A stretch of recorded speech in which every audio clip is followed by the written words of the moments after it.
안녕하세요. 오늘도 사연 살롱을 찾아주셔서 감사합니다. 얼마 전에 딸아이를 출산하고 산후조리 중인 여성이에요. 제게는 출산과 더불어 좋은 일이 있었어요. 죽은 줄 알았던 엄마를 21년 만에 찾았거든요. 엄마 없이 사는 동안 겪지 않아도 될 수모를 겪으면서 한때는 엄마를 원망하기도 했어요.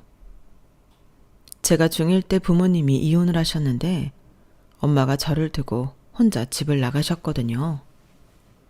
그리고 몇 년 뒤 엄마가 교통사고로 세상을 떠나셨다는 얘기를 친할머니를 통해 들었어요. 술만 마시면 집안 살림을 때려부수는 아빠한테 저를 버려두고 떠난 엄마였기에 그거를 듣고도 눈물조차 나오지 않더라고요. 그때는 안 됐다는 생각보다도 미움이 더 컸던 때라서 그랬을 거예요. 그런데 죽은 줄 알았던 엄마를 눈앞에서 보고 나니 마음이 전과 같지 않더라고요. 그동안 미워했던 마음은 온데간데 없이 사라지고 마음속 깊이 꾹꾹 눌러두었던 그리움만 걷잡을 수 없이 쏟아져 나왔어요. 그런데 눈물겨운 모녀상봉이 일어난 그 순간 얼굴이 사색이 된 사람이 하나 있지 않겠어요? 바로 제 시누이였어요. 그동안 나를 옳게 취급은 고사하고 인간 취급도 안 하던 그 시누이가 일생일대 위기를 맞게 되었거든요. 도대체 제 시누이가 무슨 짓을 벌여왔길래 저희 모녀 앞에서 사색이 됐는지 지금부터 들려드릴게요. 저는 중학교 이전까지만 해도 꽤 행복한 집에서 자랐던 것 같아요. 형편이 그리 좋지는 않았지만 부모님 사이가 좋아서 집안에 웃음이 끊기지 않았거든요. 아빠는 재단사였는데 명동에 있는 의상실에서 일을 하시다가 제가 태어나고부터는 의류회사에 취직해 일하고 계셨어요. 저희 부모님이 처음 만난 곳도 명동에 있는 의상실이었대요. 엄마는 그곳 단골 손님 딸이었고 저희 아빠는 잠깐 의상실 일을 돕고 있던 재단사 보조였는데 첫눈에 엄마한테 반해서 줄기차게 쫓아다니셨다고 하더군요. 잘 사는 집 외동딸로 유명 여대를 다니던 엄마에 비하면 고등학교도 겨우 나온 저희 아빠는 누가 봐도 짝이 아니었어요. 가진 거라고는 젊음 하나뿐이었으니까요. 그런데도 아빠는 어디서 그런 용기가 났는지 틈만 나면 엄마가 다니던 대학까지 찾아가서 언제 나올지도 모르는 엄마를 기다리곤 했었대요. 그때는 휴대폰도 없던 시대라서 따로 연락도 할 수 없었으니 모든 걸 운에 맡길 수밖에 없는 처지였죠. 그런데 두 분이 인연은 인연이었는지 한 번도 길이 엇갈리는 일 없이 만날 수 있었다고 하더군요.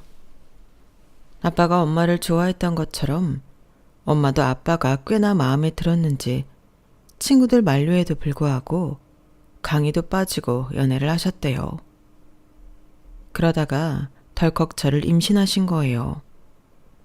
그 일로 저희 외삼촌들이 저희 아빠를 끌고 가 흠씬 두들겨 패기도 했고 외할아버지는 하나뿐인 딸을 집에 가두시기도 했지만 결국엔 저희 엄마가 맨발로 집에서 탈출해 당시 아빠 혼자 살던 자취방으로 들어가면서 게임 오버가 되고 말았죠. 그렇게 저희 부모님은 혼인신고만 한 채 결혼 생활을 시작했고 그 일로 화가 단단히 나신 외할아버지는 저희 엄마와 연을 끊으셨어요. 하루아침에 잘 사는 집 딸에서 가난한 재단사 보조의 아내가 된 엄마는 돈의 무서움을 태어나 처음 경험하게 되었어요. 하지만 아직 한창 젊을 때라서 두려움은 없었던 모양이에요.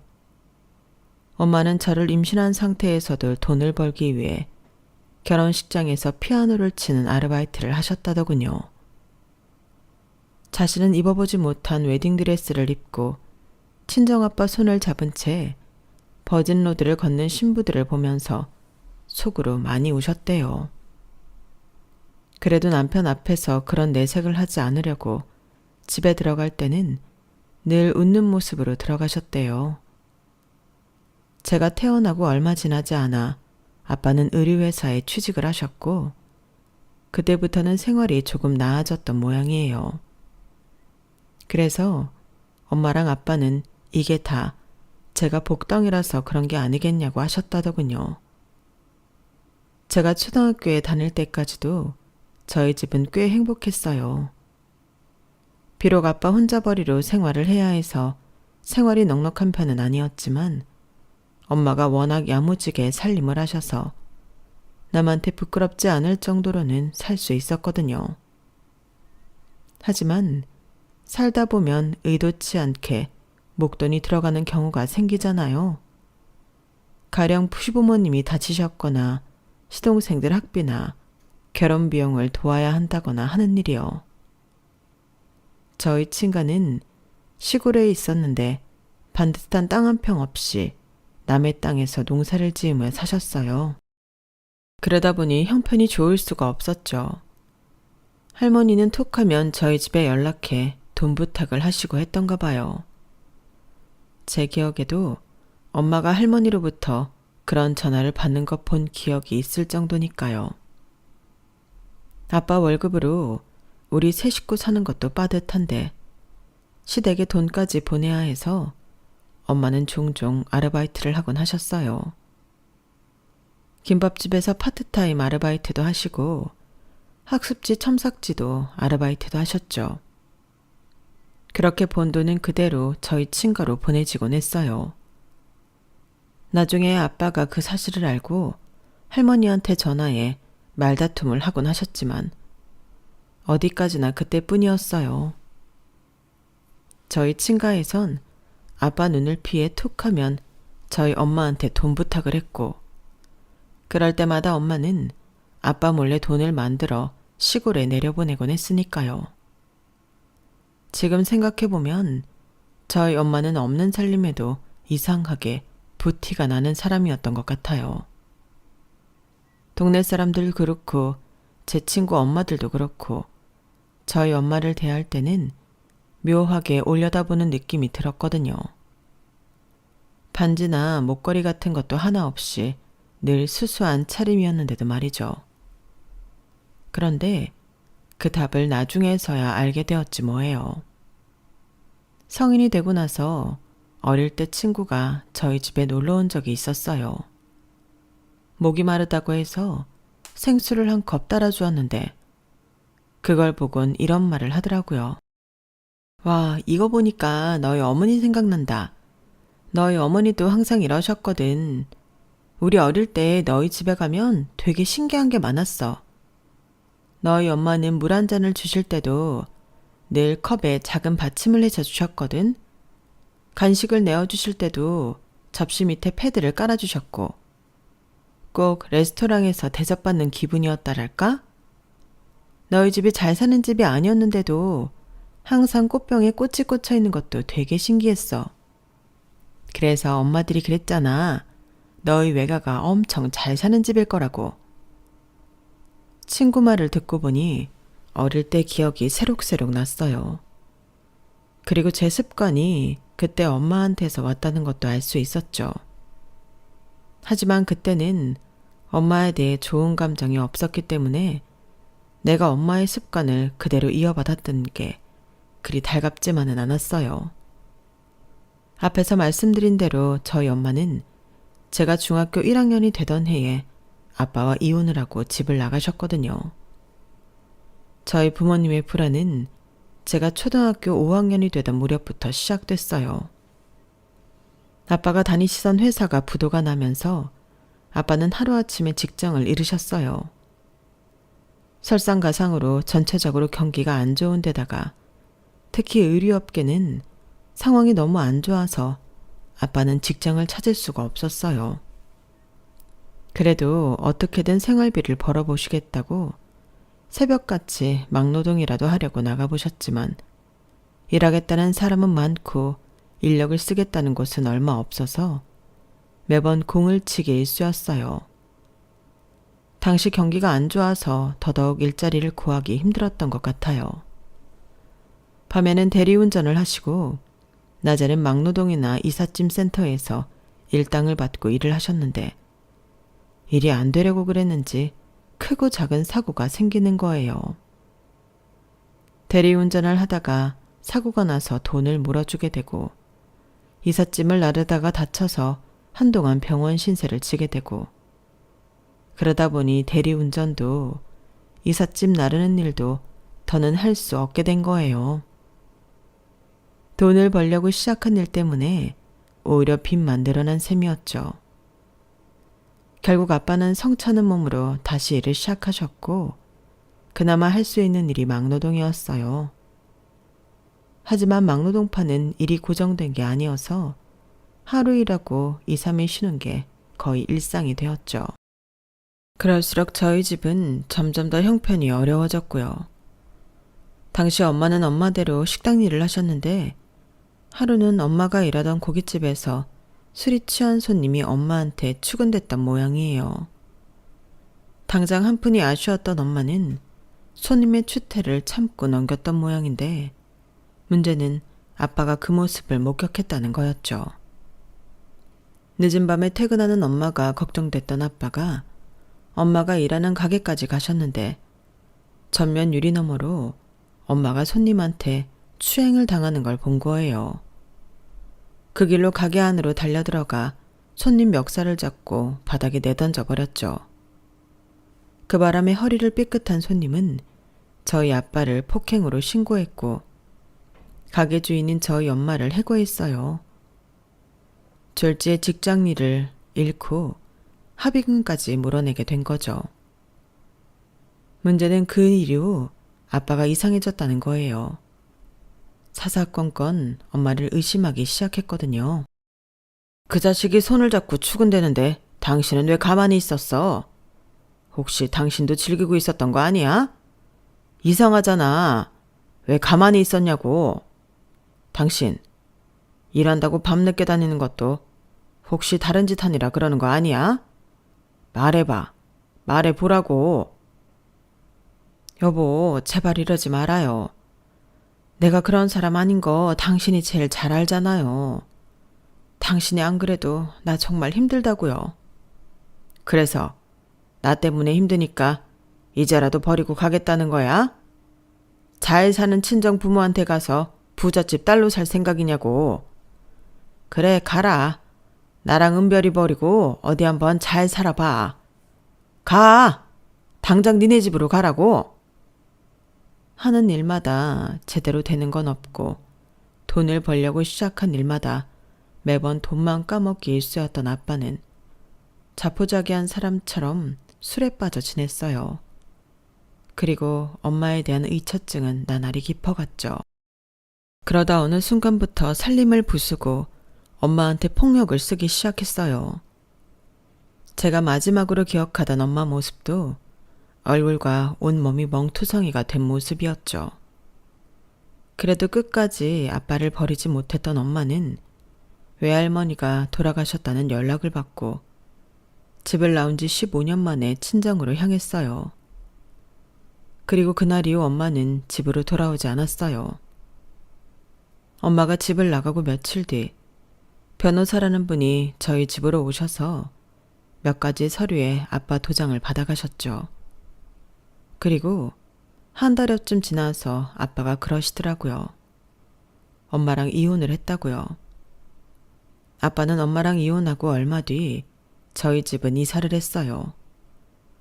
근처에 있는 작은 아파트였죠. 그리고 근처에 치킨집도 차렸어요. 당장 월세도 못 내서 쫓겨날 판이었던 우리 집 형편에 갑자기 어디서 그런 돈이 났는지는 얼마 지나지 않아 알게 되었어요. 시골에서 할머니랑 고모가 올라왔었는데 그때 어른들이 하는 얘기를 몰래 들었거든요. 저희 외가에서 해주었다고 하더군요. 제 양육비 명목으로 돈을 주었다는데 그 얘기를 듣고 고맙다는 생각보다는 배신감이 더 컸어요. 적어도 내 엄마라면 남편한테 자식 잘 키우라고 돈을 줄 게 아니라 나를 데려가겠다고 했어야 하는 게 아닌가 생각했거든요. 돈 몇 푼 주고 나를 버렸다는 생각에 엄마에 대한 그리움이 순식간에 사라져버렸어요. 그리고 몇 년 뒤 할머니를 통해 엄마가 사고로 세상을 떠났다는 소식을 접했고요. 아빠가 하시던 치킨집은 조류독감의 여파로 몇 번의 고비가 있었고, 그럴 때마다 근근히 버티던 아빠는 제가 대학 졸업을 앞두던 때에 심근경색으로 세상을 떠나셨어요. 아빠가 하시던 치킨집은 고모랑 고모부가 이어서 하게 되셨고요. 말로는 제가 시집갈 때 가게를 돌려주겠다고 하셨지만 제가 결혼도 하기도 전에 고모 내외는 가게를 몰래 팔아치우곤 도망을 치셨어요. 할머니 말로는 동남아 어디로 이민을 갔다는데 솔직히 관심도 없었어요. 고모를 찾아간다고 한들 가게 판 돈을 돌려줄 리 만무하잖아요. 애초에 줄 사람들이었다면 그렇게 야반도주하듯 몰래 도망치지는 않았을 테니까요. 그 후로는 친가 식구들과는 연락도 않고 살았어요. 지금의 남편은 소개팅에서 만나 2년간 연애를 하고 결혼까지 하면서도 친가에는 연락을 안 했을 정도로 완전히 연을 끊었거든요. 부모도 없고 부면에 친인척도 없는 천의 고아인 저를 시댁에서 반길 리는 없었어요. 저희 부모님이 집안의 반대를 무릅쓰고 결혼했던 것처럼 저 역시도 그런 결혼을 했어요. 물론 저희 외가처럼 제 시부모님이 아들과 연을 끊으신 건 아니었지만 공식적인 집안 행사 때 저는 일절 부르지 않으셨어요. 집안 식구들 앞에 저를 내놓기가 부끄럽다 이거였죠. 어차피 남편과 결혼을 결심했던 무렵부터 이런 일은 예상했던 거라서 딱히 상처를 받거나 하지는 않았어요. 시부모님 사랑은 못 받아도 내 남편 사랑은 충분히 받고 있다고 생각했으니까요. 문제라면 우리 부부 사이에 아이가 생기지 않았다는 거, 그거 하나뿐이었죠. 난임 클리닉에도 가보고 임신에 좋다는 한약도 먹어봤지만 이상하게 애가 생기지 않더라고요. 임신에 대한 스트레스 때문에 탈모가 생길 정도로 제가 예민하게 굴었더니 하루는 남편이 그러더라고요. 요즘엔 딩크족도 많잖아. 우리도 그렇게 살자.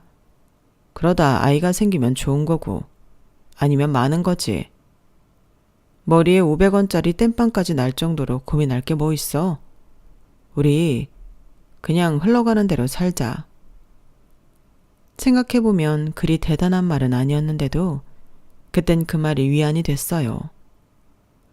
남편한테 말은 안 했지만 그동안 제가 아이 갖는 거에 혈안이 됐던 건 아이라도 없으면 언제고 남편한테 버림받지 않을까 하는 걱정 때문이었거든요. 저희 부모님은 자식이 있는데도 불구하고 그렇게 죽고 못 산다던 사람이 한순간에 헤어졌는데 남편과 저는 그 정도로 사랑했던 것도 아니었기에 더더욱 걱정이 됐던 거죠. 결혼이라는 게 언제고 마음만 먹으면 끝낼 수 있는 계약인 거잖아요. 그래서 내 결혼 생활을 이어줄 장치가 필요했던 것 같아요. 제게 그건 아이였던 거고요. 하지만 남편 말대로 흐르는 대로 흘러가게 두자 마음을 먹었더니 오히려 이혼에 대한 두려움이 사라지더라고요. 남편을 만나 결혼을 하고도 저는 늘 전전긍긍했던 것 같아요. 언제 버려질지 모른다는 두려움 때문이었죠. 시댁에서도 나를 인정 안 해주는데 이러다가 언제고 남편한테 버려질 수 있는 게 아닐까 생각돼서 무서웠어요. 지금이야 남편도 자기 부모보다 저를 챙긴다지만 저희 엄마가 그랬던 것처럼 사는 게 힘들어지면 언제고 떠나지 않을까 했던 거죠. 그런데 마음을 고쳐먹고 나니까 우리 부부가 이혼을 하게 된다면 그건 내가 남편한테 버려지는 게 아니라 우리 부부가 합의하에 헤어지는 거라는 생각이 들더라고요. 사람이 마음먹기에 따라 다르다더니 그 말이 맞더라고요.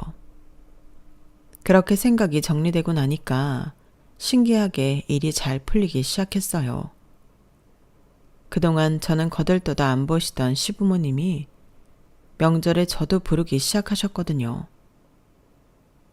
그동안 남편만 명절 당일에 잠깐 얼굴 비추고 돌아오곤 했었는데 말이죠. 갑자기 이렇게 변한 이유가 뭘까 궁금했는데 식사 말미에 아버님이 그러시더라고요. 네가 회사에서 일을 꽤 잘한다는 얘기는 들었다. 너희 회사 김 전무가 내 밑에서 일하던 사람이거든. 그 친구가 남 칭찬을 하는 사람이 아닌데 말이야. 에이, 우리 아버지 며느리 칭찬 듣고 기분 좋으셨구나? 맞아요. 우리 은별이 일 잘하기로 유명해요. 나도 이 사람 일하는 거 보고 반했으니까. 우리 회사랑 협업할 때도 이 사람 덕 많이 봤거든요. 남편은 이때다 싶었는지 시부모님 앞에서 제 자랑을 늘어놓았어요. 옆에서 듣는 제 얼굴이 벌겋게 달아오를 정도로요. 모르긴 해도 우리 은별이 어머니랑도 잘 맞을걸요? 딱 보니까 물건 고르는 센스가 어머니랑 판박이에요. 제 말 못 믿으시겠으면 언제 같이 한번 쇼핑 나가보세요. 그날 남편이 했던 말 때문인지는 모르겠지만 얼마 뒤 시어머님이 쇼핑하러 나가신다고 저를 부르셨어요. 저는 차를 끌고 시댁에 가서 어머님을 태우고 백화점과 편집샵을 돌았어요. 그리고는 간단하게 식사를 하고 다시 어머님을 댁에 모셔다 드렸죠. 그런데 어머님이 저랑 쇼핑을 하시는 게 꽤나 즐거우셨던 모양이에요. 이후로도 자주 저를 부르시더라고요. 예, 넌 이런 샵은 어떻게 알았니? 물건 질도 괜찮고 딱 내 마음에 드는 것만 모아놔서 쇼핑할 맛이 나지 뭐니. 우리 혜지랑 다닐 땐 한 번도 못 와본 곳들인데 말이야. 저도 일 때문에 알게 된 분들한테 소개받은 곳이에요. 물론 가격대가 있어서 쿠션이나 작은 소품 외엔 사본 게 없지만요. 어머님 마음에 드신다니 다행이네요. 저도 어머님 모시고 쇼핑하면서 대리만족 제대로 하고 있어요. 감사드려요, 어머님. 어머, 얘도 참 기분이다. 그동안 나 데리고 다니느라 고생 많았을 텐데 네 마음에 드는 거 골라봐. 가격 걱정 말고 내가 사줄 테니까. 정말요, 어머님? 저 그럼 사양 않고 비싼 거 고를게요. 취향이 비슷한 덕분에 어머님과도 많이 가까워졌고 함께 쇼핑을 다니면서 제게 콩고물도 많이 떨어졌어요.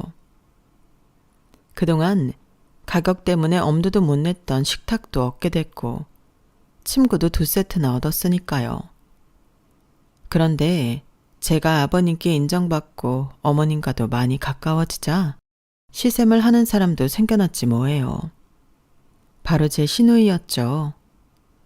때리는 시어머니보다 말리는 시누이가 더 밉다고 하잖아요. 제 시누이가 딱 그런 인간이었어요. 제가 시부모님 눈밖에 나 있을 땐 시댁 식구들 중 유일하게 제게 연락도 하던 시누이가 상황이 바뀌자 저를 못 잡아먹어 안달이더라고요. 예전에도 제게 그리 살갑지는 않았지만 점점 더 못되게 굴더라고요. 말끝마다 저보고 없이 살아서 수준이 떨어진다는 둥, 언니처럼 돈 많은 남자 잡는 노하우 좀 알려달라는 둥, 자기 집에 기생해서 사니 편하겠다고 그러지 뭐예요. 생각 같아선 한마디 해주고 싶었지만 어렵게 시댁과 사이가 좋아졌는데 그걸 내 손으로 깨기 싫어서 꾹 참았습니다. 솔직히 제 시누이는 계급장 떼고 밖에서 만났으면 한 주먹감도 안 됐거든요. 부모 잘 만난 덕에 사교육의 도움도 톡톡히 받았음에도 경기권대학에 겨우 들어갔거든요. 학벌 세탁하려고 대학교 2학년 때 미국으로 유학을 갔는데 그렇게 들어간 대학이 돈 주면 졸업장 주는 수준의 학교라서 알만한 사람들 앞에선 찍소리도 못하는 실정이었죠. 졸업하고 취업도 안 돼서 아버님 백으로 모 화랑에서 인턴 생활했던 게 신우이의 사회생활 전부였어요.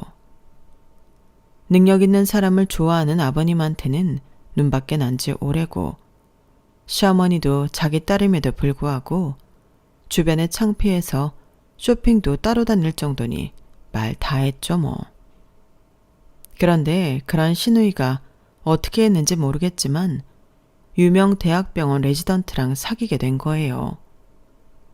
그리고는 올해 초 결혼 얘기까지 나오게 되었죠. 저희 남편도 의아해할 정도였어요. 그 남자 혹시 돈 때문에 혜지랑 만나는 거 아닐까? 그러지 않고서야 왜 우리 혜지랑 만나지? 무슨 말이 그래. 그래도 자기 여동생인데 자기 동생한테 우리가 모르는 매력이 있나 보지. 아니야. 분명히 돈일 거야. 그게 아니라면 설명이 안 돼. 내가 한번 알아봐야겠어. 남편은 신우이 결혼을 앞두고 의심을 키워갔고 결국 업체까지 고용해 뒷조사를 했더라고요. 그런데 결과가 남편이 예상했던 것과는 전혀 다르게 나온 거예요. 와, 내 동생 혜지한테 정말 내가 모르는 매력이 있었던 건가? 이 남자 엄청 부잣집 자식이더라고. 여자 문제도 깔끔하고 자기 앞으로 건물도 하나 있더라고. 몇 년 전에 부친한테 증여받았대. 이런 사람이 왜 혜지랑 만나지? 근데 모친이 새어머니더라고. 친어머니는 오래전에 돌아가셨다나 봐. 그래도 새어머니랑 사이도 좋은 것 같더라고. 그래? 새엄마라고 다들 신데렐라 계모 같지는 않으니까 좋은 분인가 보네. 그때까지만 해도 남의 집 일이라고 생각돼서 신우이 예비 시어머니에 대해 큰 관심이 없었어요. 아직 신우이의 결혼 상대자가 저희 시댁에 인사도 오기 전이라서 본격적인 결혼 준비가 시작됐다고는 할 수 없는 상황이었는데도 신우이는 마치 당장 결혼하는 사람처럼 혼수를 보러 다녔어요.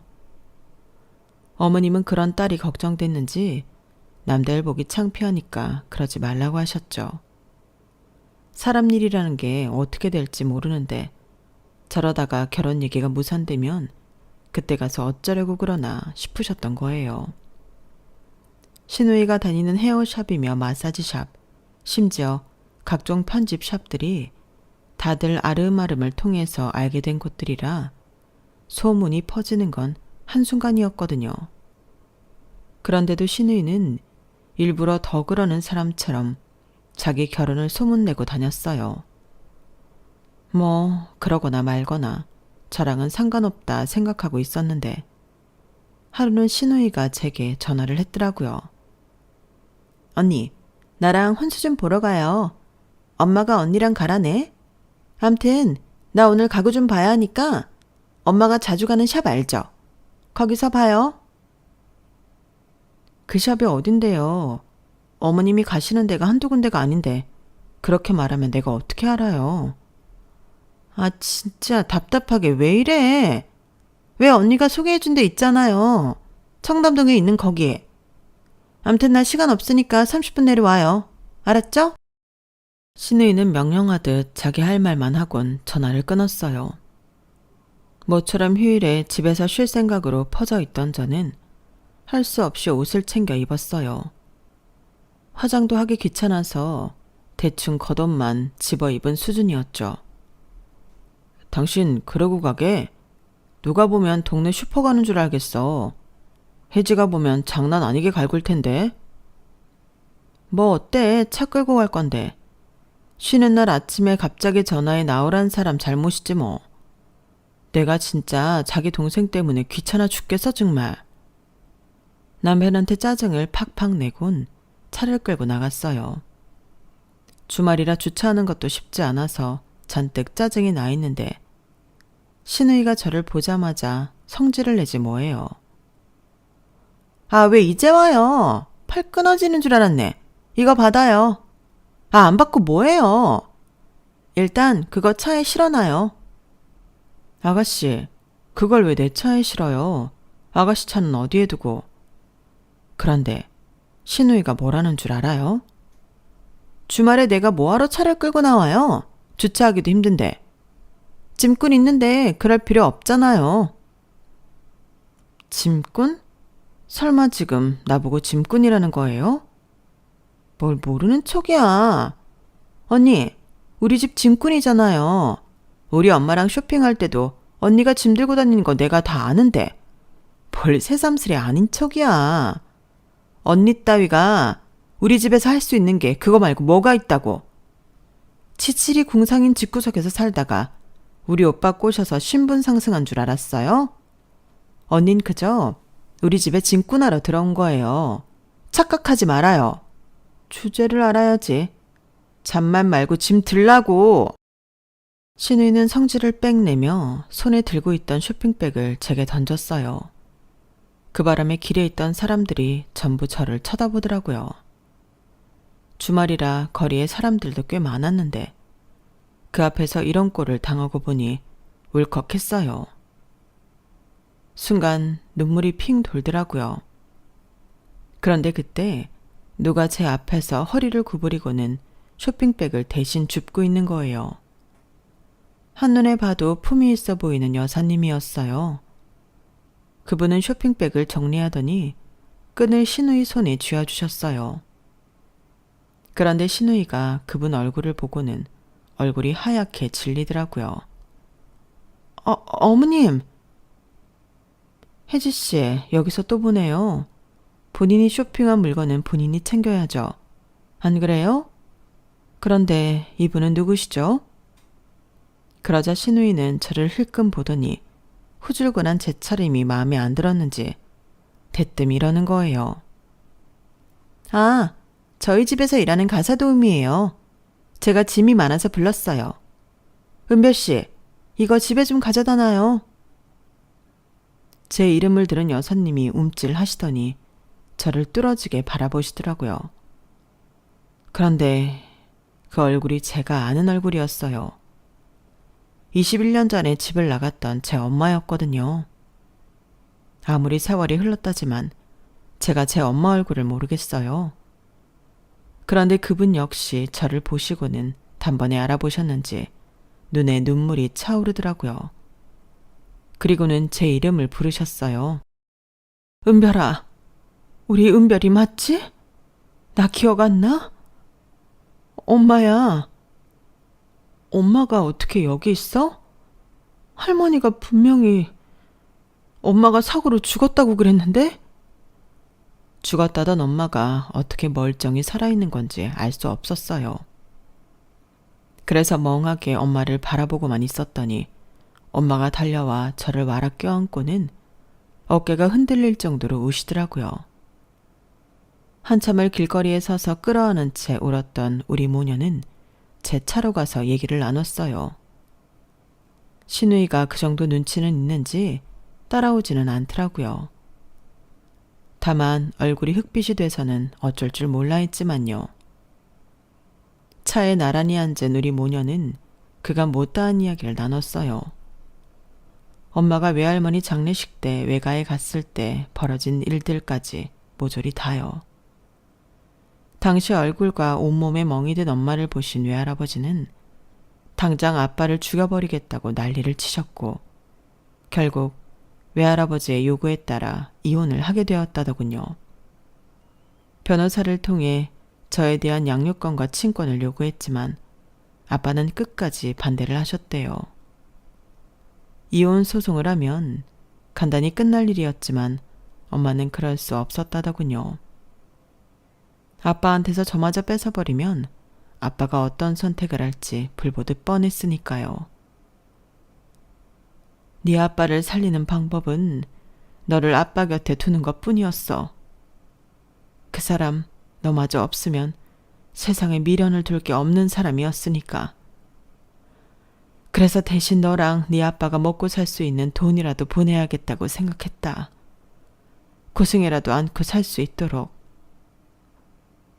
아빠랑 이혼을 하고도 한동안 저 모르게 아빠를 찾아왔던 엄마는 외할아버지 성화에 재혼을 하게 되면서부터 발길을 끊었다고 했어요. 그게 저랑 아빠를 위해서도 그렇고 새로운 가족에게도 도리인 것 같다면서요. 할머니가 제게 엄마의 부고를 알렸던 것도 그 무렵이었어요. 이제 엄마가 죽었다고 생각하라는 의미였겠죠. 엄마를 통해 그동안 제가 알지 못했던 얘기들을 듣다 보니 조각이 맞지 않았던 퍼즐이 하나씩 맞춰지는 기분이 들었어요. 그리고 엄마가 나랑 아빠를 버린 게 아니라 아빠를 위해 떠날 수밖에 없었다는 걸 알게 되자 엄마에 대한 미움도 사라져 버렸죠. 그날 이후 엄마는 재혼한 남편분과 아들한테 저희 부부를 인사시켜 주었어요. 엄마의 아들은 전 부인의 자식이었는데 처음 저희 엄마를 보던 순간부터 무척이나 잘 따랐다고 하더군요. 엄마가 재혼을 결심한 것도 그 아들 때문이라고 했어요. 참 다행이다 싶더라고요.